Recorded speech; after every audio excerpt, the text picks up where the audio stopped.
بسم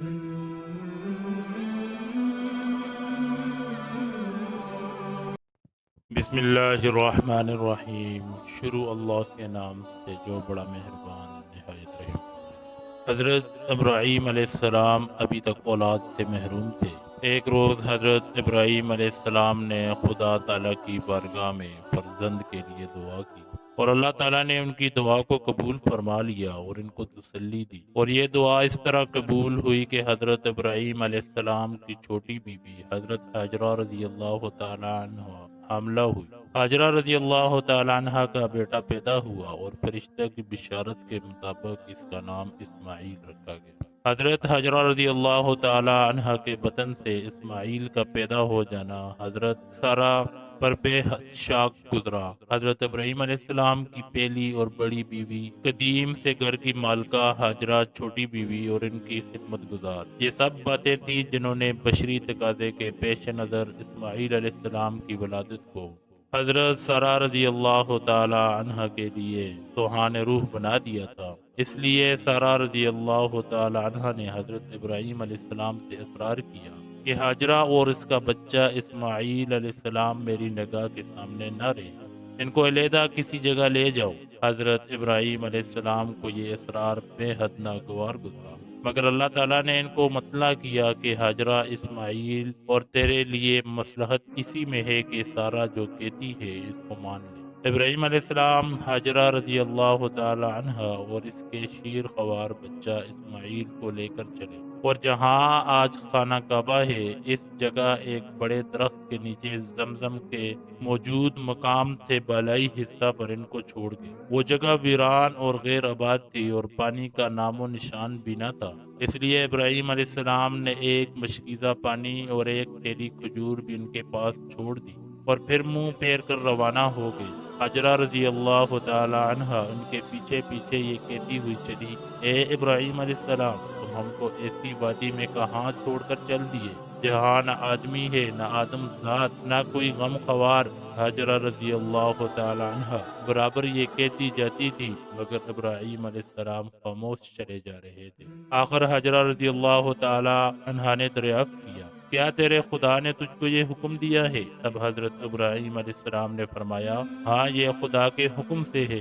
ہاجرہ رضی اللہ تعالی عنہ نے جب یہ سنا تو کہنے لگی، اگر یہ خدا کا حکم ہے تو بلا شبہ وہ ہم کو ضائع اور برباد نہیں کرے گا، اور پھر واپس لوٹ آئی۔ ابراہیم علیہ السلام چلتے چلتے جب ایک ٹیلہ پر ایسی جگہ پہنچے کہ ان کے اہل و عیال نگاہ سے اوجھل ہو گئے، تو اس جانب جہاں کعبہ ہے رخ کیا اور ہاتھ اٹھا کر دعا کی، اے اللہ سب کے پروردگار، تو دیکھ رہا ہے، ایک ایسے میدان میں جہاں کھیتی کا نام و نشان نہیں، میں نے اپنی بعض اولاد تیرے محترم گھر کے پاس لا کر بسائی ہے کہ نماز قائم رکھے تاکہ یہ محترم گھر عبادت گزار توحید سے خالی نہ رہے۔ بس تو اپنے فضل و کرم سے ایسا کر کے لوگوں کے دل ان کی طرف مائل ہو جائیں، اور ان کے لیے زمین کی پیداوار سے سامان رزق مہیا کرو تاکہ تیرے شکر گزار ہوں۔ ہاجرہ رضی اللہ تعالی عنہ چند روز تک مشکیزہ سے پانی اور خورجی سے کھجوریں کھاتی اور اسماعیل علیہ السلام کو دودھ پلاتی رہی، لیکن وہ وقت بھی آ گیا کہ پانی رہا نہ کھجوریں۔ تب وہ سخت پریشان ہوئی، کیونکہ وہ بھوکی پیاسی تھی، اس لیے دودھ بھی نہ اترتا تھا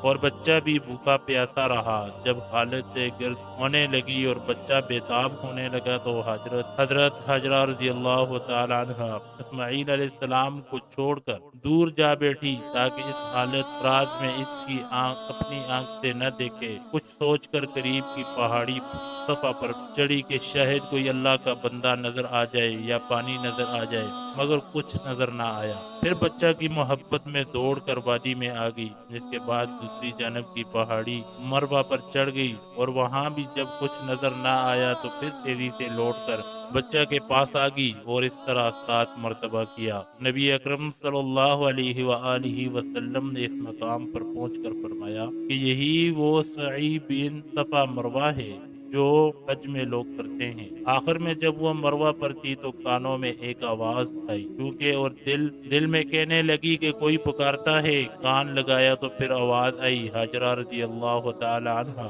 کہنے لگی، اگر تم مدد کر سکتے ہو تو سامنے آؤ، تمہاری آواز سنی گئی۔ دیکھا تو خدا کا فرشتہ جبرائیل علیہ السلام تھا۔ فرشتہ نے اپنا پر اس جگہ مارا جہاں زمزم ہے، اس جگہ سے پانی ابلنے لگا۔ حاجرہ رضی اللہ تعالی عنہا نے یہ دیکھا تو پانی کے چاروں طرف باڑ بنانے لگی، مگر پانی برابر ابلتا رہا۔ اس جگہ پہنچ کر نبی اکرم صلی اللہ علیہ وسلم نے فرمایا، اللہ تعالیٰ اسماعیل علیہ السلام حاجرہ علیہ السلام پر رحم کرے۔ اگر وہ زمزم کو اس طرح نہ روکتے اور اس کے چار جانب باڑ نہ لگاتے تو آج وہ زبردست چشمہ ہوتا۔ حاجرہ رضی اللہ تعالی عنہ نے پانی پیا اور پھر اسماعیل علیہ السلام کو دودھ پلایا۔ فرشتہ نے حاجرہ رضی اللہ تعالی عنہ سے کہا، خوف اور غم نہ کر، اللہ تعالیٰ تجھ کو اور اس بچہ کو ضائع نہ کرے گا۔ یہ مقام بیت اللہ ہے جس کی تعمیر اس بچہ اسماعیل علیہ السلام اور اس کے باپ ابراہیم علیہ السلام کی قسمت میں مقدر ہو چکی ہے، اس لیے اللہ تعالیٰ اس خاندان کو ہلاک نہیں کرے گا۔ بیت اللہ کی یہ جگہ قریب کی زمین سے نمایاں تھی، مگر پانی کا سیلاب دائیں بائیں اس حصہ کو برابر کرتا جا رہا تھا۔ اسی دوران میں بنی جرہم کا ایک قبیلہ اس وادی کے قریب آ کر ٹھہر گیا تو تھوڑے فاصلے پر پرند اڑ رہے ہیں۔ جرہم نے یہ پانی کی علامت ہے، وہاں ضرور پانی موجود ہے۔ جرہم نے بھی قیام کی اجازت مانگی۔ حاجرہ رضی اللہ تعالی عنہ نے فرمایا، قیام کر سکتے ہو، لیکن پانی میں ملکیت کے حصہ دار نہیں ہو سکتے۔ جرہم نے یہ بات بخوشی منظور کر لی اور وہیں مقیم ہو گئے۔ رسول اللہ صلی اللہ علیہ وسلم نے فرمایا کہ حاجرہ خود بھی باہمی انس و رفاقت کے لیے یہ چاہتی تھی کہ کوئی یہاں آ کر مقیم ہو، اس لیے انہوں نے مسرت کے ساتھ بنی جرہم کو قیام کی اجازت دے دی۔ جرہم نے آدمی بھیج کر اپنے باقی مانند اہل خاندان کو بھی بلا لیا اور یہاں مکانات بنا کر رہنے لگے۔ ان میں ہی اسماعیل علیہ السلام بھی رہتے اور کھیلتے اور ان سے ان کی زبان سیکھتے۔ جب اسماعیل علیہ السلام بڑے ہو گئے تو ان کا طرز و انداز اور ان کی خوبصورتی بنی جرہم کی بہت بھئی اور انہوں نے اپنے خاندان کی لڑکی سے ان کی شادی کر دی۔ اس کے کچھ عرصہ بعد حاجرہ رضی اللہ تعالی عنہ کا انتقال ہو گیا۔ ابراہیم علیہ السلام برابر اپنے اہل و عیال کو دیکھنے آتے رہتے تھے۔ ایک مرتبہ تشریف لائے تو اسماعیل علیہ السلام گھر پر نہ تھے۔ ان کی اہلیہ سے دریافت کیا تو انہوں نے جواب دیا کہ روزی کی تلاش میں باہر گئے ہیں۔ ابراہیم علیہ السلام نے دریافت کیا، گزر ان کی کیا حالت ہے؟ وہ کہنے لگی، سخت مصیبت و پریشانی میں ہے اور سخت دکھ اور تکلیف میں۔ ابراہیم علیہ السلام نے یہ سن کر فرمایا، اسماعیل علیہ السلام سے میرا سلام کہہ دینا اور کہنا کہ اپنے دروازے کی چوکٹ تبدیل کر دو۔ اسماعیل علیہ السلام واپس آئے تو ابراہیم علیہ السلام کے نور نبوت کے اثرات پائے۔ پوچھا، کوئی شخص یہاں آیا تھا؟ بیوی نے سارا قصہ سنایا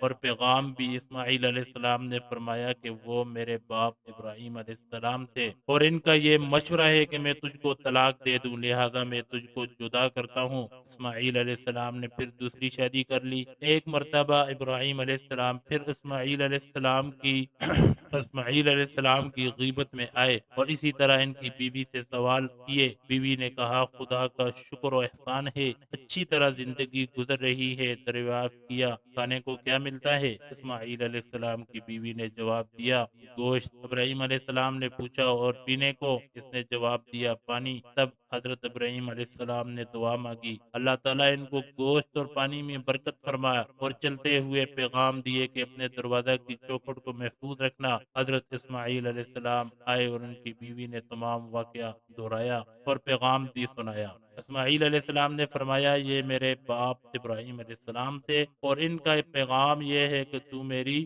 زندگی میں حیات رہے۔ مقربین بارگاہ الہی کے ساتھ اللہ تعالیٰ کا معاملہ وہ نہیں تھا جو عام انسانوں کے ساتھ رہے۔ ان کی آزمائش سخت منظروں سے گزرنا پڑتا اور قدم قدم پر جان سپاری اور تسلیم اور رضا کا مظاہرہ کرنا ہوتا ہے۔ نبی اکرم صلی اللہ علیہ وسلم نے فرمایا کہ اگر گروہ انبیاء اپنے اپنے مراتب کے اعتبار سے امتحان کی مصیبتوں میں ڈالے جاتے ہیں، ابراہیم علیہ السلام بھی چونکہ جلیل القدر نبی اور پیغمبر تھے، اس لیے ان کو بھی مختلف آزمائشوں سے دو چار ہونا پڑا اور اپنی جلالت قدر کے لحاظ سے ہر دفعہ امتحان میں کامل و مکمل ثابت ہوئے۔ جب ان کو آگ میں ڈالا گیا تو اس وقت جس صبر اور رضا پر قضائے الہی کا انہوں نے ثبوت دیا، عزم و استقامت کو پیش کیا، تو انہی کا حصہ تھا۔ اس کے بعد جب اسماعیل اور حجرہ رضی اللہ تعالی عنہ کو فاران کے بیابان میں چھوڑ کر آنے کا حکم ہوا تو بھی معمولی معمولی امتحان نہ تھا،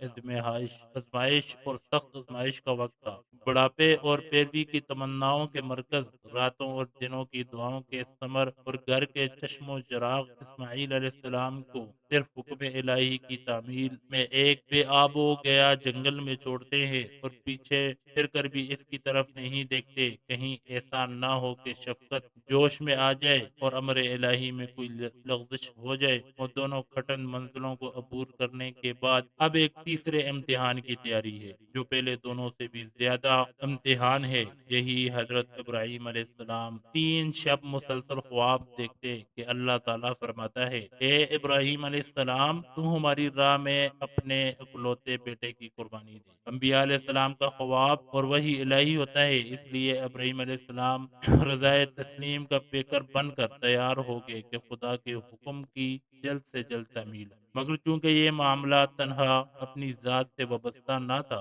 بلکہ اس آزمائش کا دوسرا جز وہ بیٹا تھا جس کی قربانی کا حکم دیا گیا تھا، اس لیے باپ نے بیٹے کو اپنا خواب اور خدا کا حکم سنایا۔ بیٹا ابراہیم علیہ السلام جیسے مجدد انبیاء کا بیٹا تھا، فوراً سر تسلیم ہم کر دیا اور کہنے لگا، اگر خدا کی یہی مرضی ہے تو انشاءاللہ آپ مجھ کو صابرین پائیں گے۔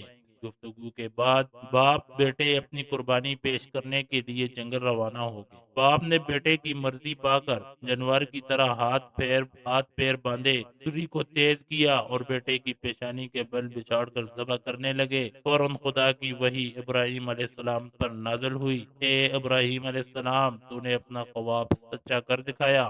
بے شک یہ بہت سخت اور کٹن آزمائش تھی۔ اب لڑکے کو چھوڑ اور تیرے پاس جو یہ مینڈا کڑا ہے، اس کو بیٹے کے بدلے میں ذبح کر۔ ہم نیکوکاروں کو اسی طرح نوازتے ہیں۔ ابراہیم علیہ السلام نے پیچھے مڑ کر دیکھا تو جھاڑی کے قریب ایک مینڈا کڑا ہے۔ حضرت ابراہیم علیہ السلام نے خدا کا شکر ادا کرتے ہوئے اس مینڈے کو ذبح کیا۔ یہی وہ قربانی ہے جو اللہ تعالیٰ کی بارگاہ میں ایسی مقبول ہوئی کہ بطور یادگار ہمیشہ ملت ابراہیمی کا شعار قرار پائی، اور آج بھی ذی الحج کی 10ویں تاریخ کو تمام دنیا اسلام میں یہ شعار اسی طرح منایا جاتا ہے۔